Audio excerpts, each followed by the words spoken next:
दिल्ली में सत्ता को लेके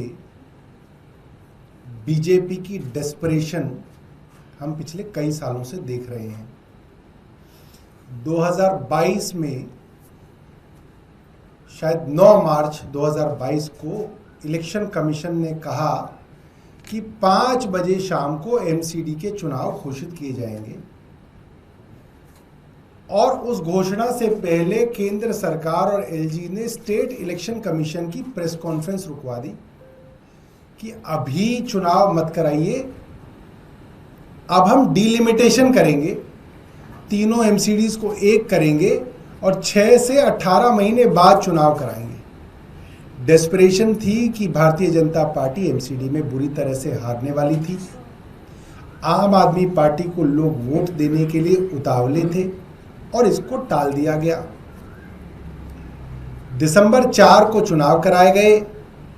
डिलिमिटेशन के दौरान एक वार्ड कार्व आउट किया गया भारतीय जनता पार्टी के लिए कि अगर ग्रेटर कैलाश विधानसभा है, उसमें अगर एक जीके वार्ड है जिसकी काउंसलर को शाहपुरजेट गांव में अगर घुसने नहीं दे रहे हैं लोग, तो उनके वार्ड से शाहपुरजेट वार्ड को निकाल के दूसरे वार्ड में डाल दिया गया ताकि किसी तरह से वहां पे जिताया जाए।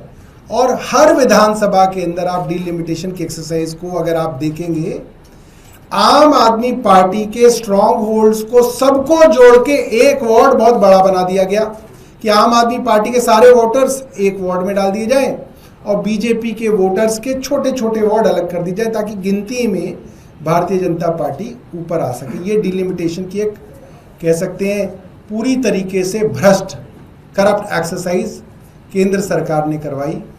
और उसके बावजूद जब दिसंबर में चुनाव हुए तो आम आदमी पार्टी को 134 सीटें मिली, भाजपा को 104 सीटें मिली।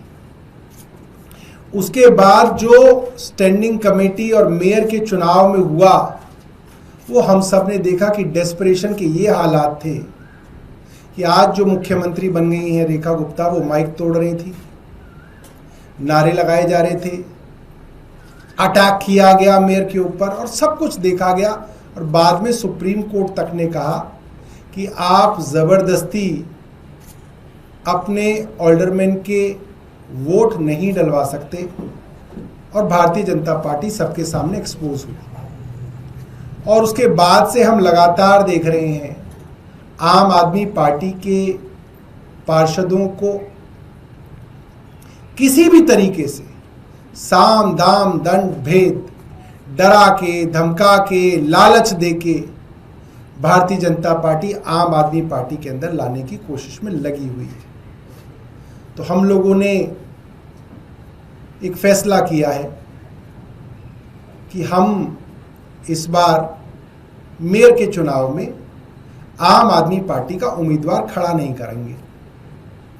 भारतीय जनता पार्टी अपना मेयर बना ले, भारतीय जनता पार्टी अपनी स्टैंडिंग कमेटी बनाए और दिल्ली को बिना किसी बहाने बनाए 4 इंजन की सरकार कह लें या इसको 3 इंजन की सरकार कह लें। 4 में कभी कभी इसलिए कहता हूं क्योंकि चौथा इंजन एलजी है जो कभी कभी चलता है, कभी कभी रुक जाता है, आजकल रुका हुआ है। मगर कुल मिला के 4 इंजन की इनकी सरकार जो है उसको ये चलाएं और दिल्ली वाले को दिखाएं